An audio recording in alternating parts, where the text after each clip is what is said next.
প্রথম স্ত্রীকে তালাক দিয়ে দ্বিতীয় বিয়ে, এরপর গোপনে আবার প্রথম স্ত্রীকে বিয়ে করে তাকে সাথে নিয়ে মালয়েশিয়া চম্পট প্রবাসীর। আর এতেই ক্ষুব্ধ হয়ে এক্সকাভেটর ভাড়া করে স্বামীর বাড়ি গুড়িয়ে দিলেন দ্বিতীয় স্ত্রী। ঘটনা চুয়াডাঙ্গার আলমডাঙ্গা উপজেলার খেজুরতলা গ্রামে। পারিবারিক বিরোধকে কেন্দ্র করে এক প্রবাসীর বাড়ি ভেকু দিয়ে গুড়িয়ে দেওয়ার ঘটনা ঘটেছে।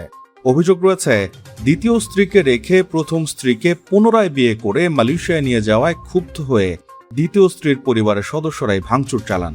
রোববার সকাল 9:30টার দিকে নাগদা ইউনিয়নের খেজুরতলা গ্রামে এই ঘটনা ঘটে।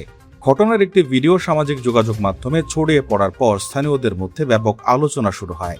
গ্রামবাসী জানান, প্রায় 4 বছর আগে একই গ্রামের রফিকুল ইসলামের সঙ্গে সোনিয়া খাতুনের পারিবারিকভাবে বিয়ে হয়। পরে দাম্পত্য জীবনে টানাপোড়েন দেখা দিলে রফিকুল সোনিয়াকে তালাক দেন।